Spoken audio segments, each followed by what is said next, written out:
point.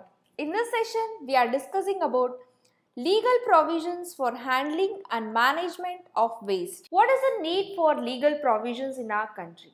Environmental degradation, it is threatening the existence of life on the earth. This is a very dangerous situation which is a result of human activities of accumulating the waste.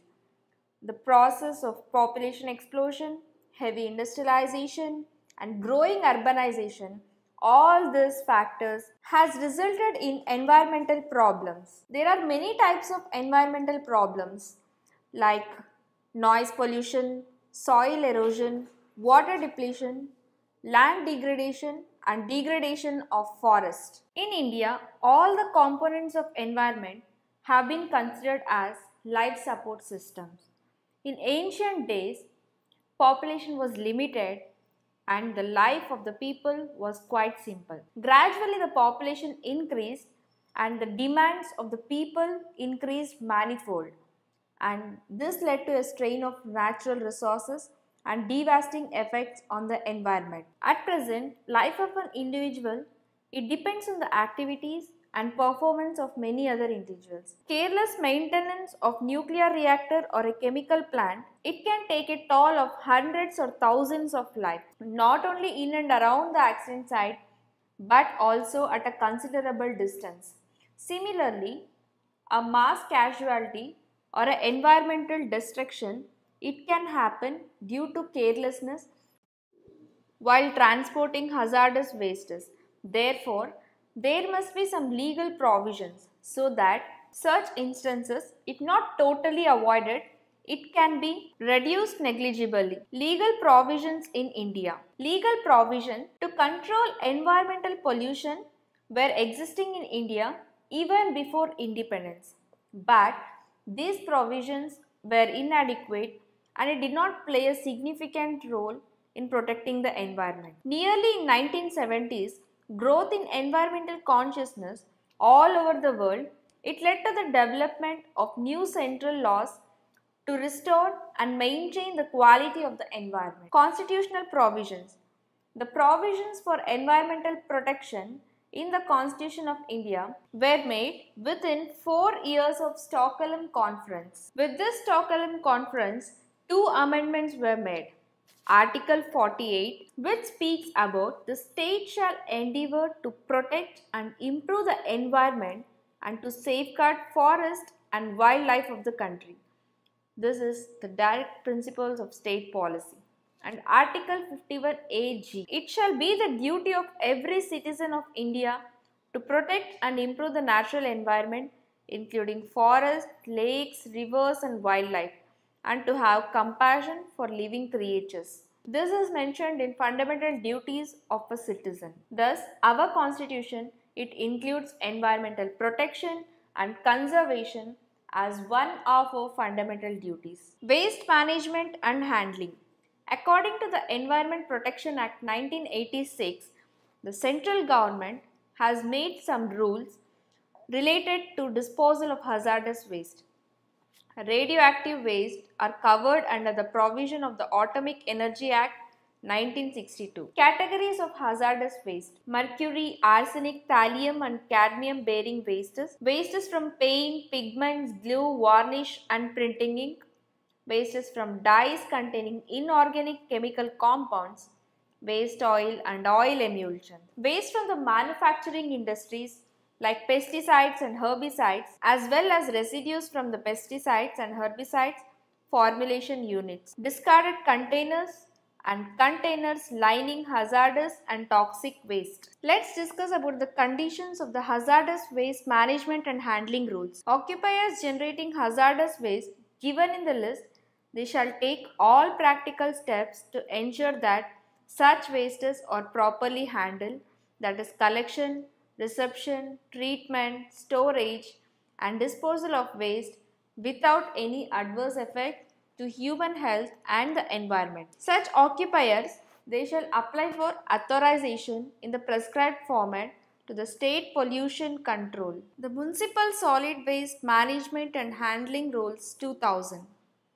The Municipal Solid Waste Management and Handling Rules, it came into effect in January 2004, which is applicable to all the municipal authorities, those who are responsible for collection, segregation, storage, transportation, processing and disposal of municipal solid waste. These rules, they lay down the responsibility of the management of solid waste disposal and various standards. They also define terms like anaerobic digestion, biodegradable digestion, composting, leachate, washout water, vermicomposting, etc. The management of the solid waste, it has been made a responsibility of municipal authority. The district magistrate, deputy commissioner, they shall have all the responsibility for the enforcement of the provisions under these rules. State boards.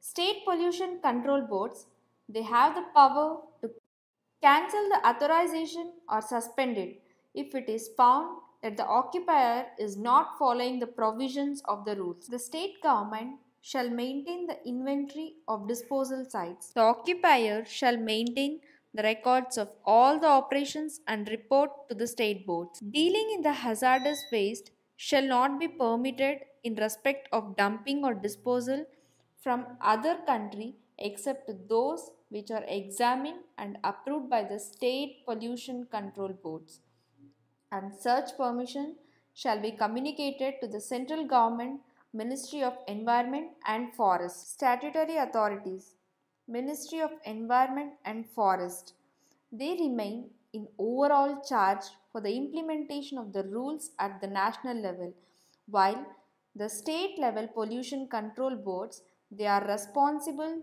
for implementation at the state level. Central Pollution Control Board, they have been assigned a specific role in hazardous waste management. State Pollution Control Boards. State Pollution Control Boards, they are responsible to review matters relating to identification and notification of disposal sites. State government. The responsibility of the state government, they should identify the hazardous waste disposal sites and a shared responsibility between industry and the government. Atomic Energy Act 1962. No mineral concentrates and other materials which contain uranium in its natural state in excess of such proportion as may be prescribed by the notification by the central government shall be disposed of except with the previous permission in writing of the central government. All the offences under Atomic Energy Act, it shall be cognizable under Code of Criminal Procedure 1898. Non-compliance shall be punishable with imprisonment for a term which may extend to 1 year for an individual and 5 years for a company, or with fine or with both. Biomedical Waste Management and Handling Rules 1998. This is to control the indiscriminate disposal of hospital waste or biomedical waste under the Ministry of Environment and Forest, Government of India. It has issued notification on biomedical waste management under the Environment Protection Act. Government of NCT of Delhi, in its notification, it has authorized Delhi Pollution Control Committee for the purpose of granting authorization for collection, reception, storage, treatment and disposal of biomedical waste, and also to implement the Biomedical Waste Management Rules 1998. The important features of these Act are: biomedical waste shall not be mixed with other waste. Biomedical waste should be segregated into containers or bags at a point of generation prior to its storage, transportation, treatment and disposal. Untreated biomedical waste should not be kept or stored beyond a period of 48 hours. The defaulting hospitals or nursing homes, they are liable to be penalized as per the provision of Environment Protection Act 1986 and other Pollution Control Act. Plastic Manufacture and Usage Rules 1999. So we are using plastic more and more day by day, and it has become a threat to the environment. And due to its non-biodegradable nature, plastic, it have come under attack. Plastic creates immense damage to our bodies as well as the environment. This had made the Government of India to pass the Recycled Plastic Manufacture and Usage Rules 1999. The salient features of this act are prohibition of usage of carry bags or containers made of recycled plastic. That means no vendor shall use the carry bags or containers made of recycled plastic for storing or carrying, dispensing, especially packaging of foodstuffs. Conditions of manufacture of carry bags and containers made of plastic. Any person may manufacture carry bags or containers made of plastic, but it should satisfy certain conditions. Carry bags and containers should be made of virgin plastic. It shall be in natural shade or white in color. Carry bags made of recycled plastic and which is used for the purpose other than storing and packaging foodstuff, it shall be manufactured using pigments, colorants as per the rules. Recycling. Recycling of plastic should be undertaken strictly in accordance with the Bureau of Indian Standard Specification. Marking or codification. Manufacturers shall print on each packet of a carry bag whether this plastic is recycled material or virgin plastic. Global legal provisions. A novel concept of human rights which is related to environment.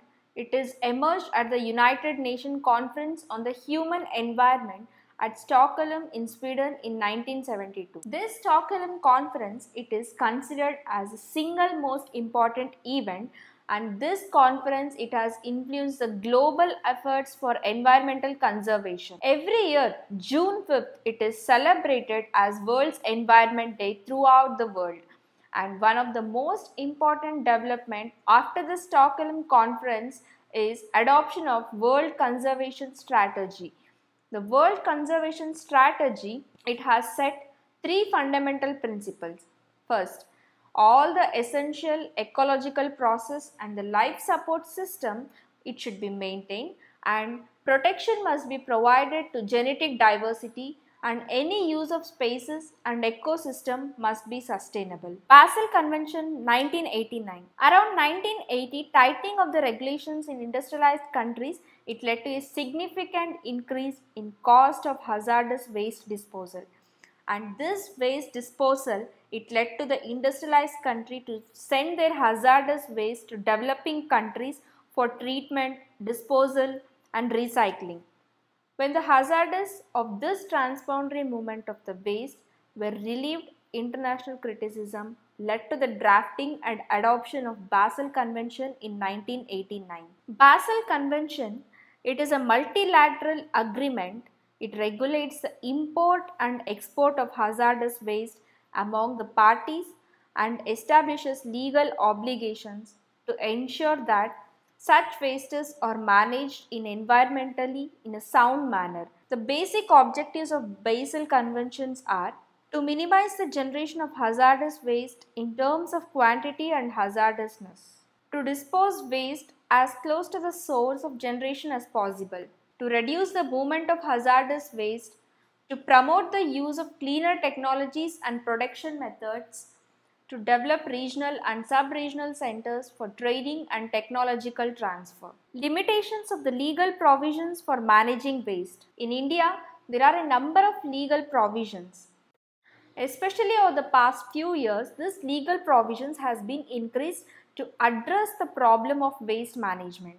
But as the population grows, the consumption of resources is also increasing and waste generation is more and more.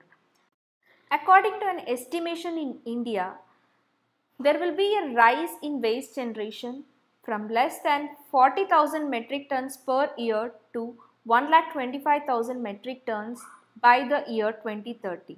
And this scenario, it reveals that waste needs to be treated. But most of the policy documents as well as legislation which deals with the waste management do not mention the framework needed to enable this to happen. Some of the limitations of the legal provisions for managing waste are as follows. The legal provisions do not address the mechanism that is needed for promoting recycling or waste minimization. Critical issues such as industry responsibility, a pattern to enable suitable recycling of waste and to catalyze waste reduction, say through a better packing, have not been touched upon this legislation. The rules and regulation for the waste management, they do not have provisions for public participations, and hence most of the outcome of public pressure and immense work, it is done by NGOs and community groups. These rules are inadequate both in terms of addressing impact of waste on environment as well as its social and economic implications. In most of the cases, the legal provisions do not mention the penalties for non-compliance. Even if they do so, the penalties are minor and most of the time small monetary fines. Most of the people are unaware of legal provisions for waste management. All this lack in public awareness, motivation, and poor response from the citizen results in limiting the legal provisions for the waste management. That's all for the session. Thank you.